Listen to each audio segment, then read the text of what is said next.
and welcome to this session with the title Ukraine, Religion and Culture in Times of War.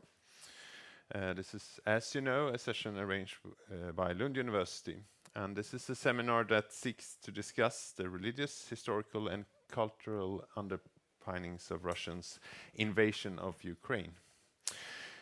My name is Alexander Maurits. I'm a church historian, however not working explicitly with Ukraine, but it is my privilege to share this session. And I would like to start with introducing our panelists and experts. And starting from your left, we have Eleonora Narvselius, who is an associate professor of ethnology at the Department of Arts and Cultural Sciences at Lund University. And next in line, we have Tornike Metreveli, who is a PhD in sociology of religion, and he currently works at the Center for Theology and Religious Studies at Lund University. And at my side, we have Barbara Törnquist-Plewa, who is professor of Eastern and Cultural European Studies, currently at the Center for Languages and Literature at Lund University as well. So most welcome to you here. We will do it like this, that we will give the word first to Tornike Metreveli. And I know that you have prepared a few claims about the situation going on in Ukraine. And then we will have a short presentation of Barbara and then of Eleonora. But I also encourage Barbara and Eleonora to, if you don't agree with what Tornike's claims, then you might interfere with him, of course, and state the opposite. This is, after all, an academic environment and a seminar. And of course, we will end this seminar with giving room for questions from the audience as well. So Tornike, please. Yeah.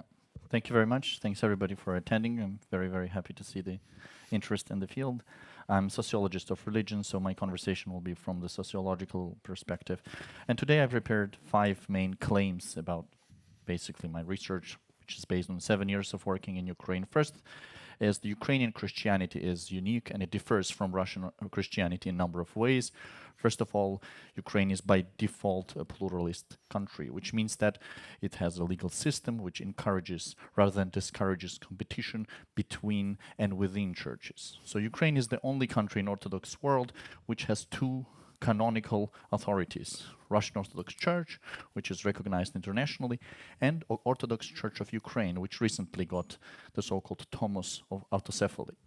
Another thing is that Ukraine is the country in which cultural category of practice and ethnic category of practice are not mixed together, which means that in most Orthodox countries, being, for example, Georgian and Orthodox are the same, at least on a discursive level. In Ukraine, it's not, because Ukrainians do not link the religious feature of identity and national feature of identity with each other, as are Bulgarians or Serbians and others. Another interesting group which I observed in Ukraine is just Orthodox. This is 30% of the religious population who identify themselves as just Orthodox. This is something that we haven't seen elsewhere. Another issue is, I think, the competition also on the geopolitical level. We have 2 clashes between, on the one hand, the idea of Russian world, which is it's kind of a hybrid of ideology and the project, and the idea of Kiev and Rus, which is sort of the new discourse advocated by the President Poroshenko and currently Zelensky and others. Second thesis is that how churches engaged with social protest actually shaped gradually their position in the national polity. So what does it mean? As you know, Ukraine had a few revolutions in the past decade, and churches positioned themselves differently, sometimes on the side of people, sometimes on the side of dictators. So what I argue is that how they positioned themselves really affected basically their positionality. For example, in 2014, at that time, Kiev Patriarchate opened the gates of St. Sophia Cathedral to the protesters against Yanukovych, so they kind of were on the side of the people, at least the discourse goes. And for example, the Russian Orthodox Church in Ukraine tried more neutral sort of conversations. They try to opt it out from the political and be more or less on the side of Yanukovych by supporting it, basically, the regime. Another issue is that Thomas of autocephaly was a pivotal and a very decisive factor for this clash between the Russian world idea and the idea of Kievan Rus. The third thesis, which I argue in my book, which is forthcoming next year, and I encourage you to buy it, is that Russia tried to open religious front in Ukraine first, before the military invasion, but it miserably failed. And I will explain it in my book that the reason why it failed is linked to religious practices, how Ukrainians feel and practice religiosity. Also, Russia tried media campaign against autocephaly. It employed media propagandists to discourage the autocephaly, and it also encouraged the narrative of violence, interreligious violence and intergroup violence, as if Ukrainians were grabbing the churches and property and destroying property of Russians to encourage these narratives of victimhood. But it again failed miserably because of the Ukrainian response and Ukrainian nature of religiosity. Again, linked very much to commemorative practices, how priests interpreted particular episodes of war in eastern Ukraine, and the importance of personality of priests. This is again an important part of the deal, which I'll talk later. Another fourth thesis is that Russian Orthodox Church provided Kremlin with a mythology, with this nationalist mythology for this invasion, and not the other way around. Very often we see that Kremlin instrumentalizes religion, but I argue that Russian Orthodox Church provides the mythology for this invasion, and it is the church that actually provided theology of this invasion, as we can see in the Patriarch Kirill's recent claims. Another issue is that in this vision of Russian world, which I mentioned briefly, which is a kind of a hybrid of ideology, and the project, Ukrainians don't have a unique identity. They're part of Malorossiya, or kind of petty Russians. And this ideology is, again, very much linked to this imperialist ideology of the Russian church. And the fifth thesis, which I argue, is that Orthodoxy can contribute to peace building, actually, if it rewrites or if it adapts, engages with the social doctrine, which it doesn't have at the moment. It engages in humanitarian action, which it doesn't do at the moment. And I think a key thesis here will be that obviously agency of local priests are incredibly powerful. Many Ukrainians don't necessarily belong to churches, but they're following the priests. So if the priests take initiative, if the priests and churches try to make an effort to contribute to peace building, I think peace and religion has a strong chance in Ukraine to work together for the better future. I'll stop here and I have questions. Perfect. Thank you. And for people like me that sees things from a very Swedish perspective, it's so interesting to hear about the importance of religion and the Orthodox churches in Ukraine. And perhaps your 5 theses is very theological Lutheran way of thinking about making theses.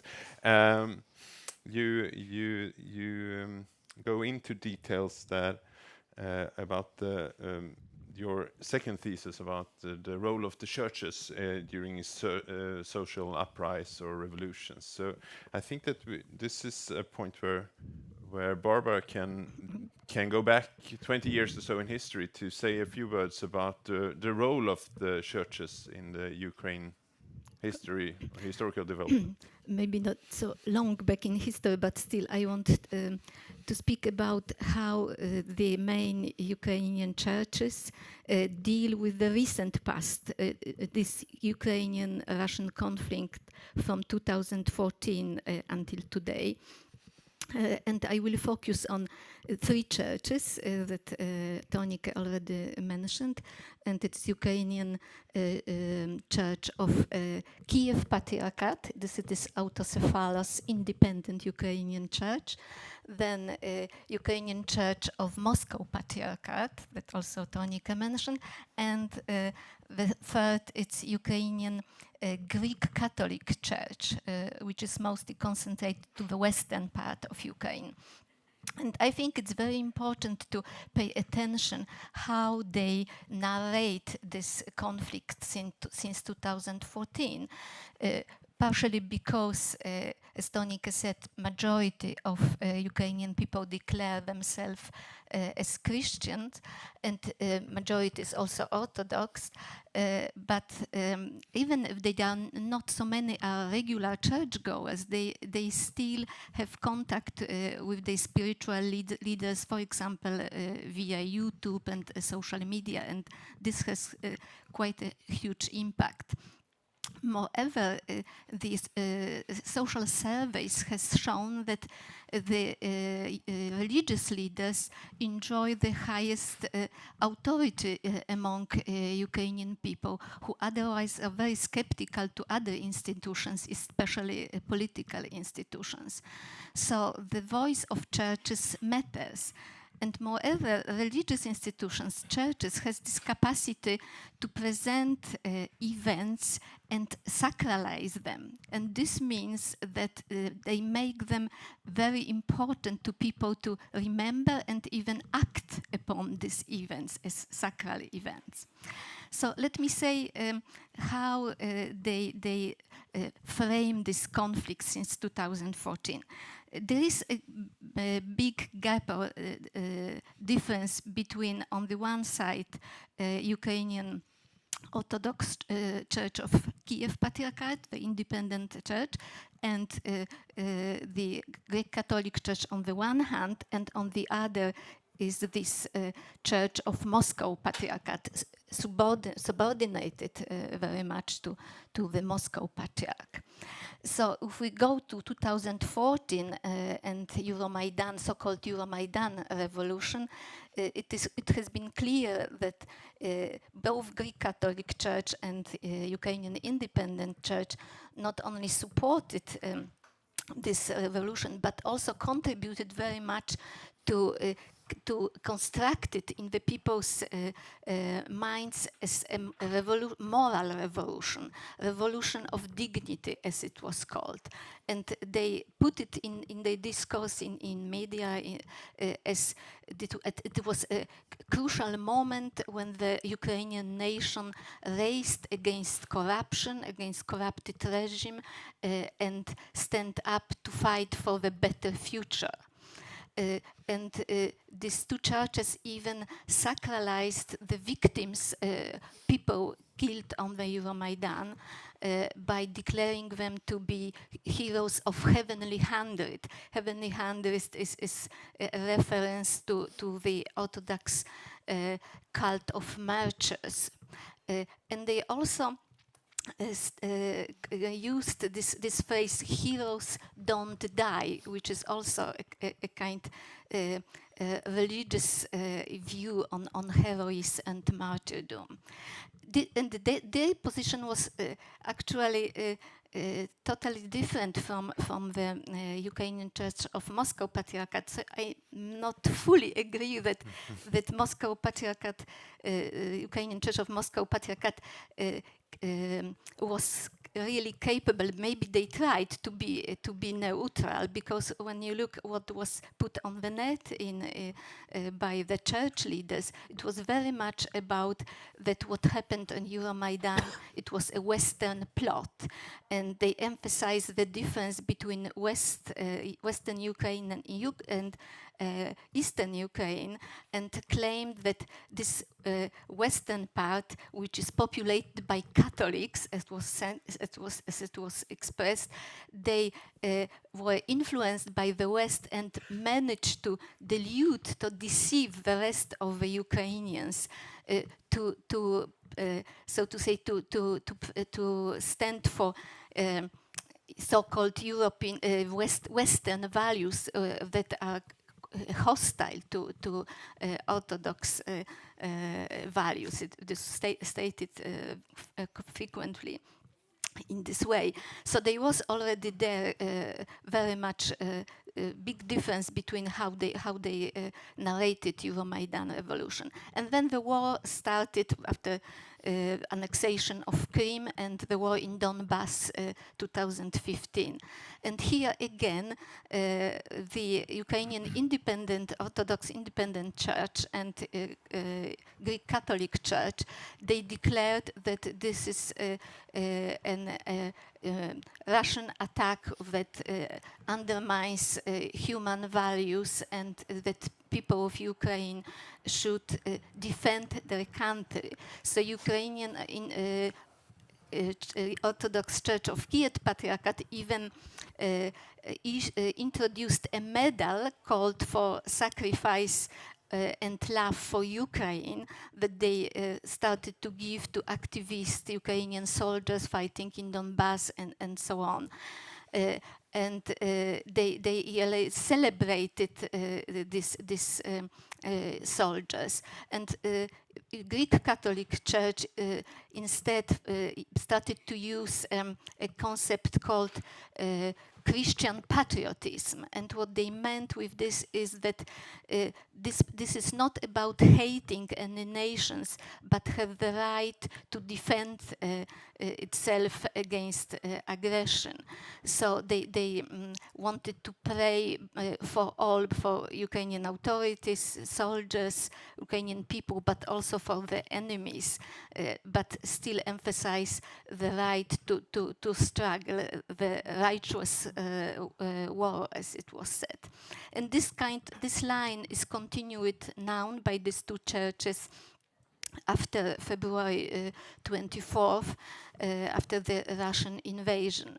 However, as concerns Orthodox Church of Moscow Patriarchate, they underwent some change, I would say, because, as I said, they condemned more or less what happened during Euromaidan, and they even during after the start of the war in Donbass, they said that it is a civil war, a fratricidal war, where Orthodox people, Orthodox brothers kill each other.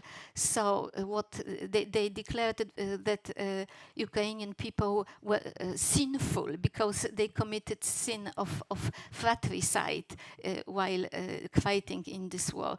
And even they encouraged Ukrainian soldiers to lay down weapon and do penance, so to say.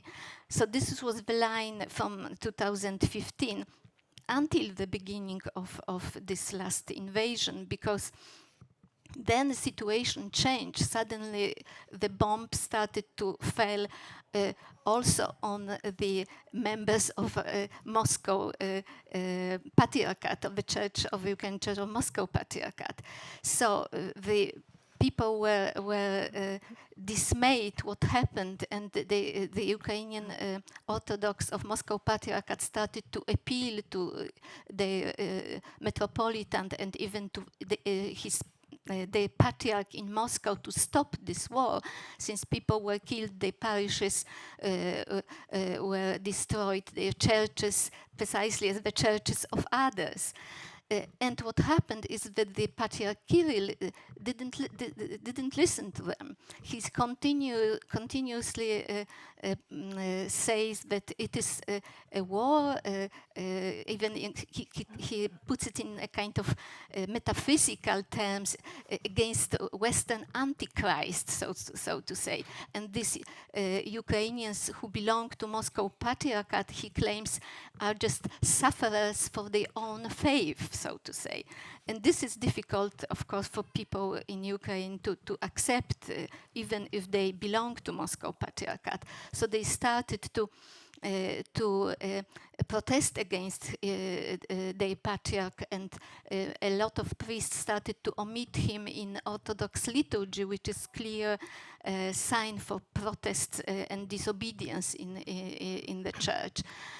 So this is now a situation, so to say, on the ground, that people are dismayed with his patriarch, their patriarch, and they also many of start to look for opportunity to go over to this independent Ukrainian church, which is of course a terrible blow for this Ukrainian Church of Moscow Patriarchate. So it's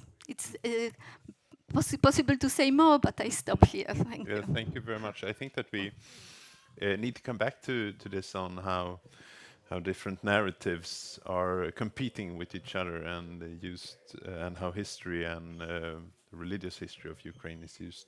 But Eleonora, would you like to say something about how this plays out among ordinary people? Because I think that we are still on an institutional level. Yes, as an ethnologist, of course, I'm much interested in developments in the field, and as Ukraine has been my field, so to speak, for many years, and I myself come from Ukraine, so I was asked to say a couple of words about what's going around among ordinary Ukrainians when it comes to religious sentiment, religious attitudes.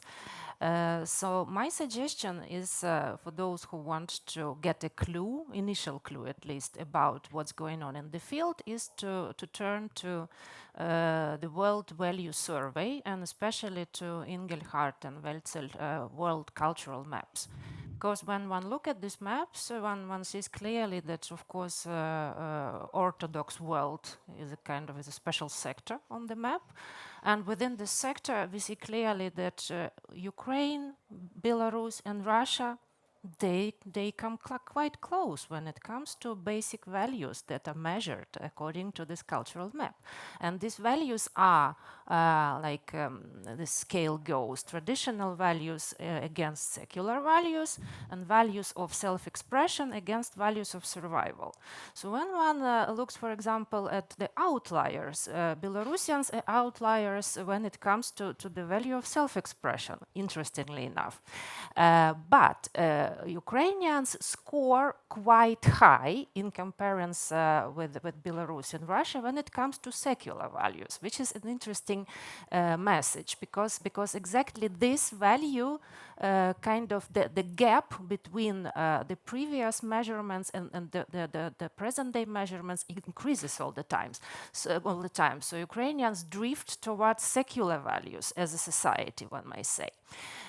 What do we mean by talking about secular values? But by this we mean not only religious values, religious attitudes, but a kind of a certain list of parameters: religiousness or religious attitude, family values, community values. So somehow one may say, in a nutshell, that Ukrainian society develops this more kind of they want to have more cultural freedom, let's say. So they do not want to be that much connected to communal values. They want to have more like free choice in many issues. But the issue is that, of course, much depends on region, because in some regions, like in Western Ukrainian Oblast, in Western Ukrainian region, the values like religiousness is still something that it sticks out. People are very religious there, and from my own field observations, I would say even like this, they are more superstitious than religious, because when even we observe what's going on during this war, the aggression of Russia against Ukraine, how people react towards this powerful aggression and violence, they somehow try to conjure up something. And these memes about Russian ship go to a certain direction and do certain things. This is a kind of primitive magic, one may say. People conjure up kind of certain vision they want to have this happen. So this is typical kind of superstitious attitude, because I think that when we talk about really religiousness, we talk about more disciplined attitudes. People must to go to church. These people must to have discipline to pray. People must to have knowledge about how to do certain things according to the canon. And many people simply lack it. They go to the church because it's popular, it's accepted, because they want to celebrate religious feasts. It's aesthetical, it's interesting, and one meets friends and relatives. So somehow it's more like communal practice than disciplined religious, practice, I would say, like that. What is interesting, and what I would like to pick up from Tornike's presentation, is the idea that Russia indeed tries to mobilize a kind of religious front. And they do it, it seems to me, because they know intuitively that religiousness really is something that clicks into these traditional values. They want to mobilize these sentiments among people. Traditional values, something like connecting to, well, obedience to power, stuff like that. But in Ukraine, traditional values configure not only to religiousness and not only to respect to authorities, but also to national sentiment and to the political sacral. And I think that it is exactly what we see over the recent years, that somehow this political sacral, these powers, kind of that ordinary people try to conjure up. It's something that clicks not that much into religious practices, but into popular protests, it configures really into this national sentiment quite often, patriotism. So somehow these energies go, it's quite possible to rechannel these energies of traditional energies of traditional values. Also, what is interesting, endurance and perseverance of the Ukrainian society over the recent years can be explained also, at least partially, by cultivation of certain narratives on Ukrainian past. This is something that already both Barbara and Tornike mentioned. So the connection, the bond to history, it's something that also quite sacral and something that can be kind of mobilized in certain respects.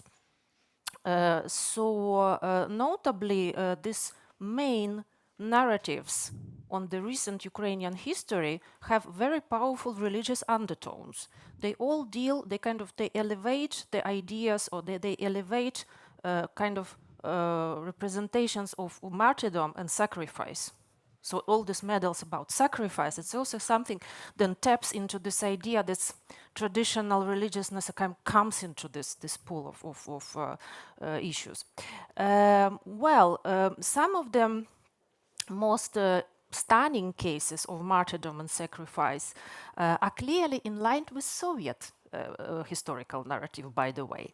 And this is especially the case when we look at the statistics at how people what people say is the most important commemorative event in their kind of daily life. Interestingly, it's still the victory over the Nazi Germany in the so-called Victory Day and the victory in the Great Patriotic War. This is something that, in principle, everyone in Ukraine accepts, not only because it is a kind of this memory over the Nazism has continuing ethical significance, but because practically every Ukrainian family has been affected. Ukraine has been on the Nazi occupation completely, and the land lost 7 million of civil population in the Second World War. So in principle, there are many reasons why this narrative of martyrdom and sacrifice is still so strong here. It's not that much about heroism, but really about sacrifice and martyrdom. So somehow this is still this kind of Soviet past configured into this religious traditional narrative. It still survives. But also what is interesting, several core episodes of Ukrainian history have been silenced by the Soviet regime, by the Soviet authorities. Nevertheless, these tragic episodes, memory about them did not disappear. It just, so to speak, went underground and traveled to other countries, let's say like this. Typical case of so-called multidirectional memory. Some of these narratives re-emerged in other contexts, in other countries beyond Ukraine.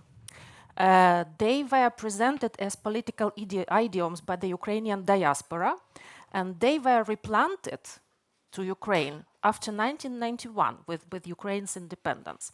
So I mean primarily such narratives as the man-made starvation of 4 million Ukrainians in 1932-33. This event is known as the Holodomor. On the legislative level, it's regarded as a case of genocide in Ukraine, in some other countries that kind of allied to Ukraine, in Canada, for example. And another narrative of that kind that was kind of planted to other countries and then came back with Ukraine's independence was the narrative about the Ukrainian nationalist insurgents, the so-called ONU-PA.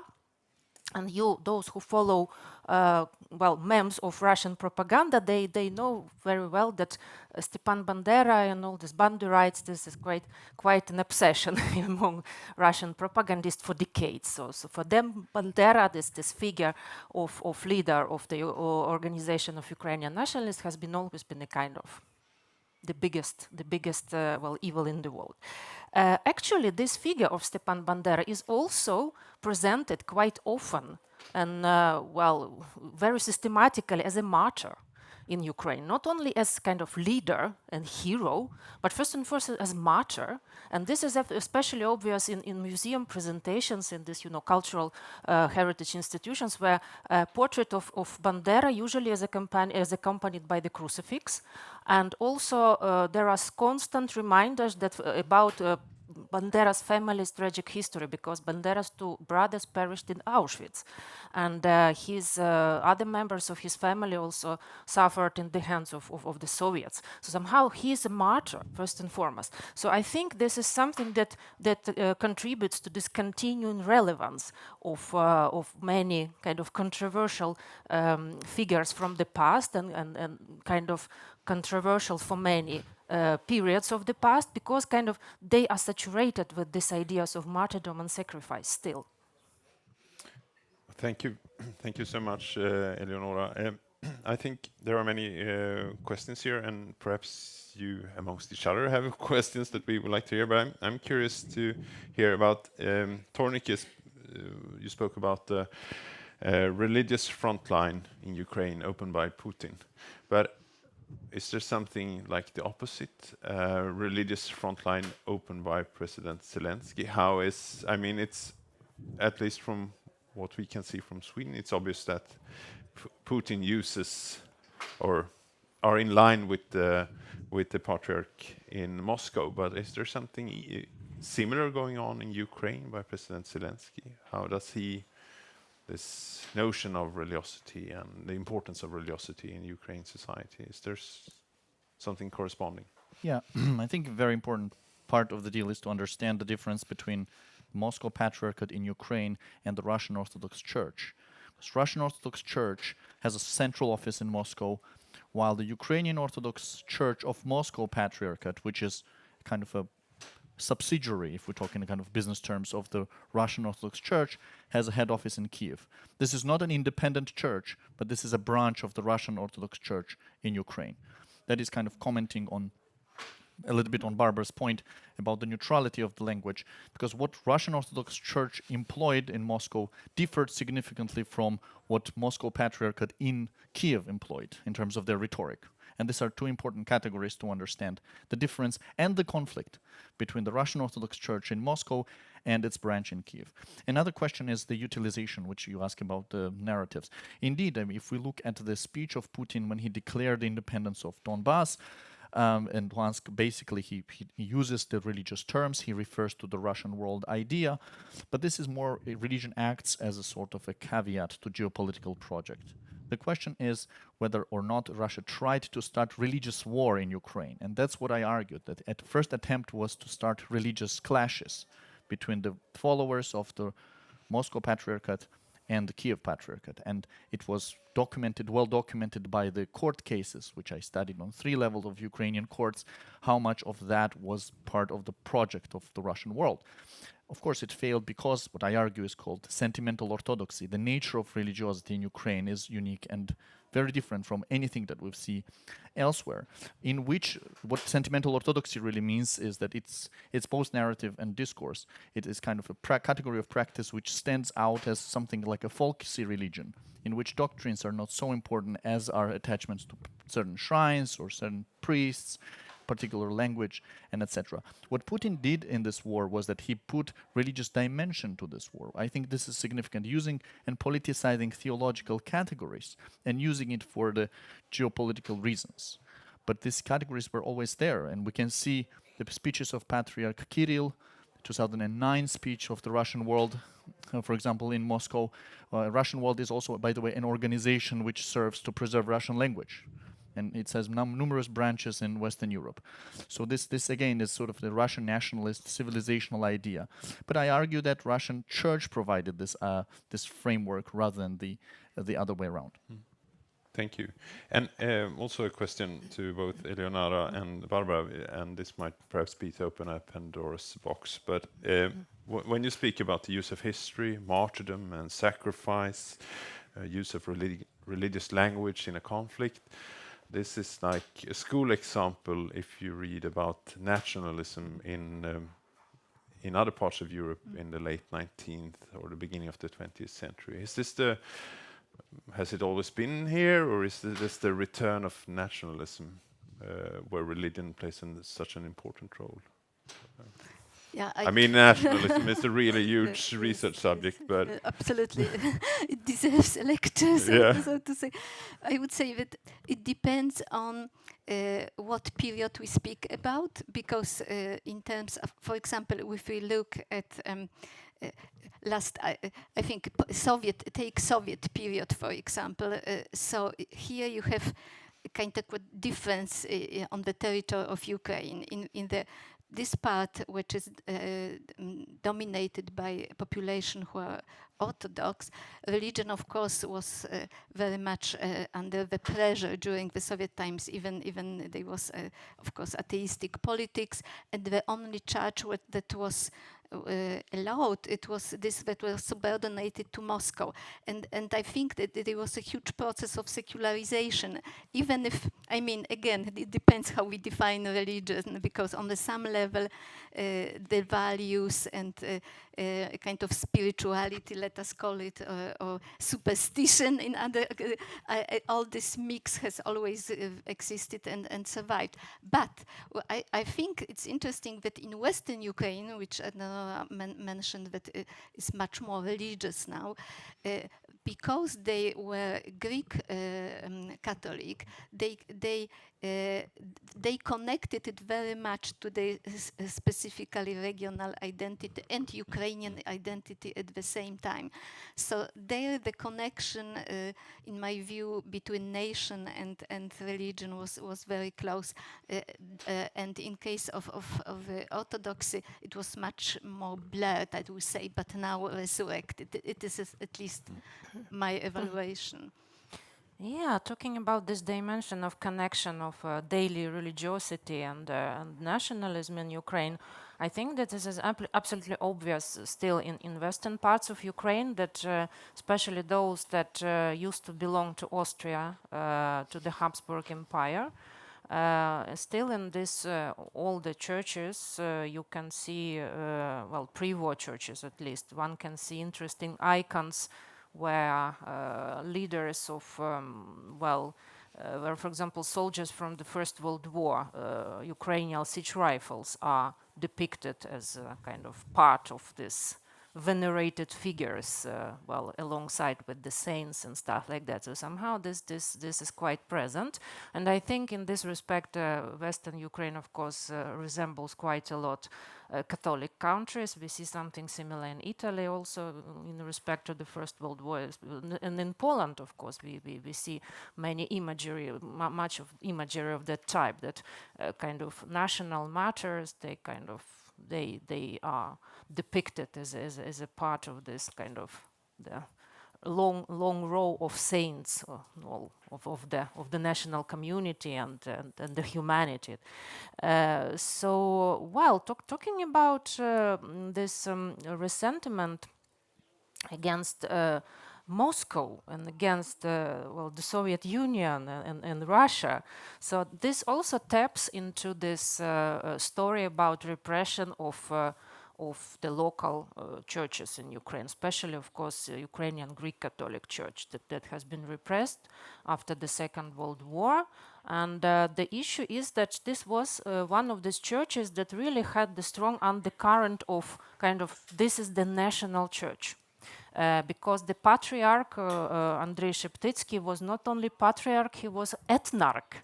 He was a kind of the biggest the most authoritative figure for Ruthenians or Western Ukrainians. So somehow, without his authority, somehow the Ukrainian community lost kind of father figure and an ethnarch. So somehow this idea that this church was repressed and converted, the churches of Greek Catholic Church were converted to Orthodoxy, especially to Moscow Patriarchate. It was a big blow, of course, for the national pride of Ukrainians.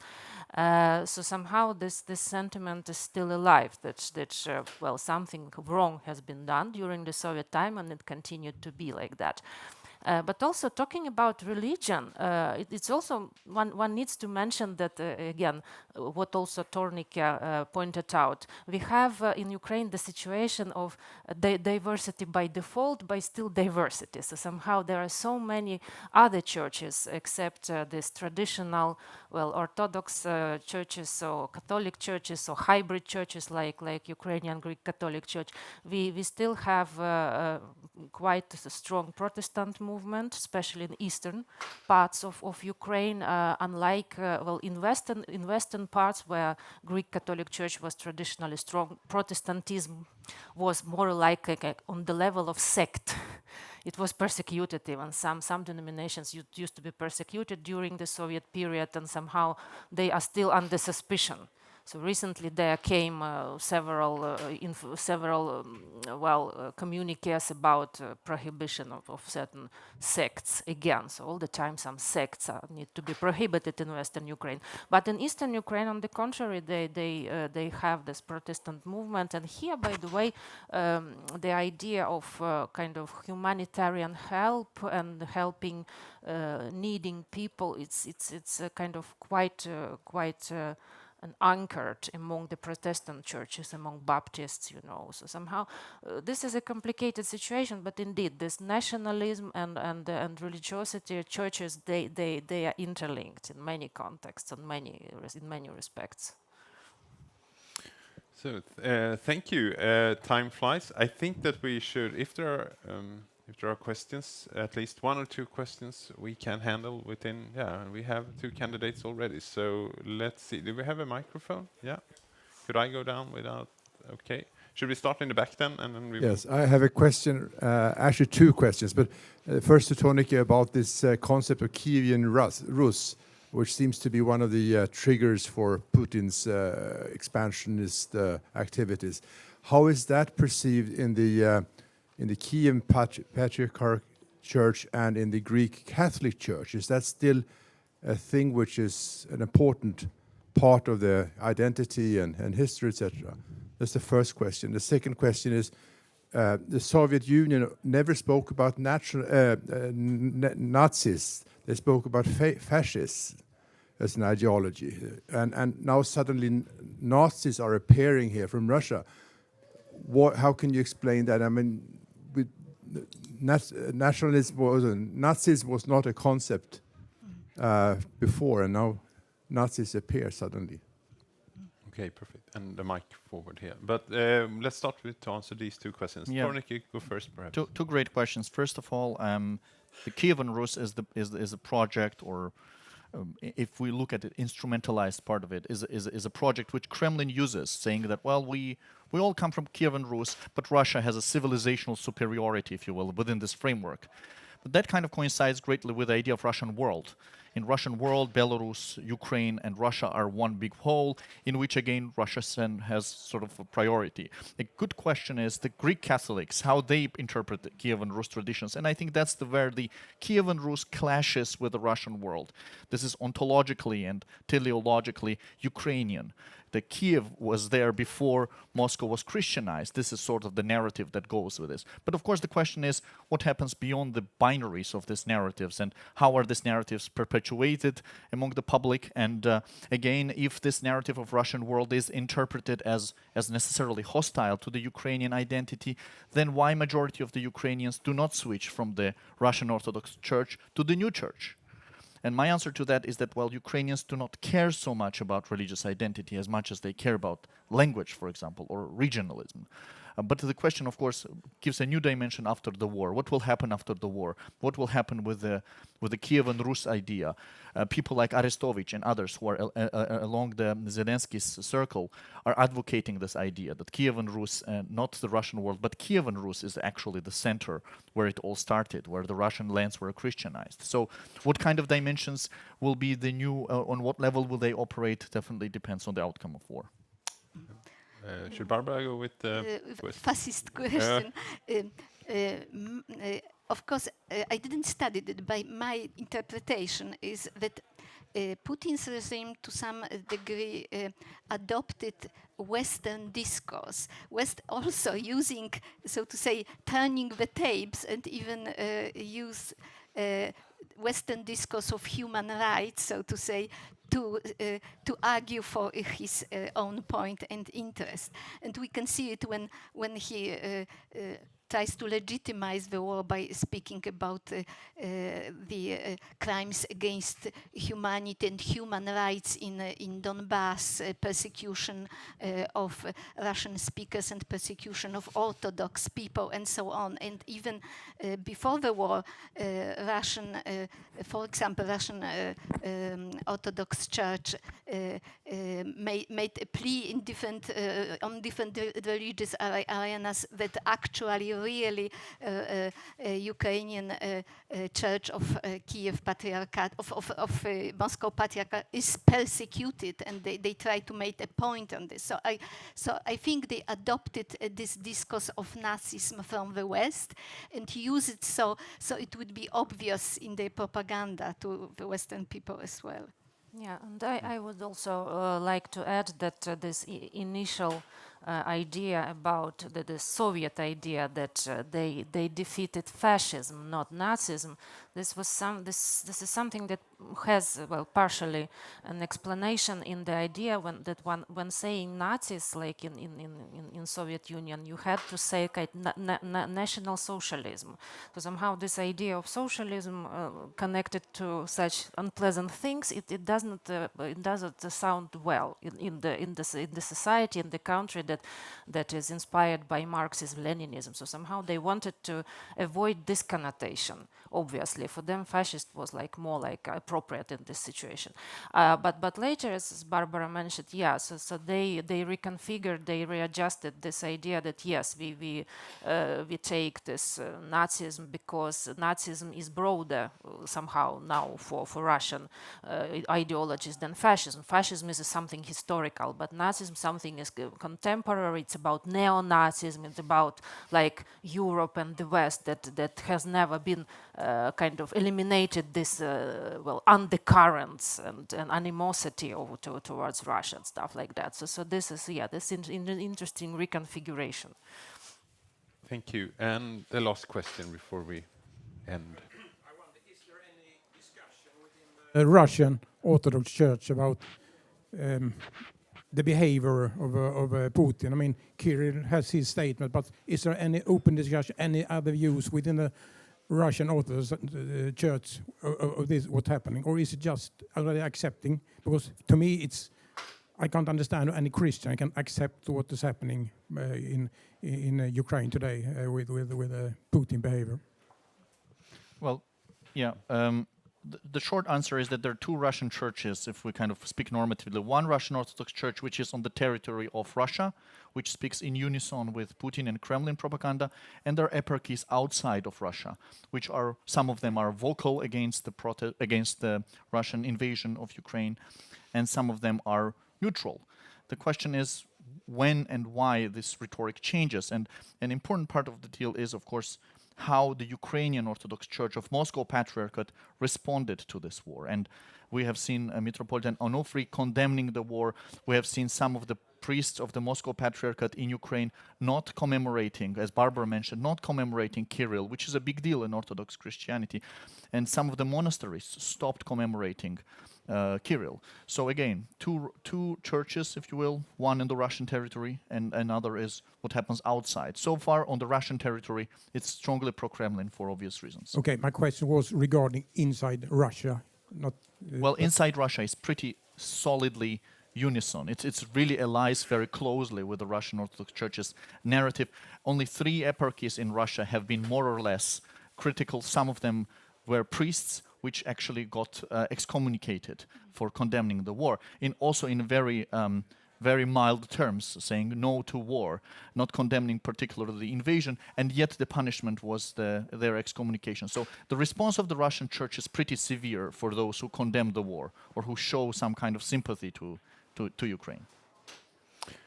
Okay, it's it's a pity to end with this bad, but this is terrible that we need to discuss this subject at all. But yeah, so I would like to thank you all for coming here, and I will like to thank our panelists, Eleonora Narvselius, Tornike, Metreveli, and Barbara Törnquist-Plewa.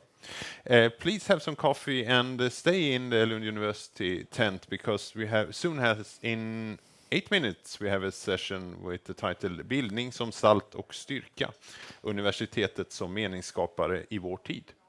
So thank you for coming, and please stay.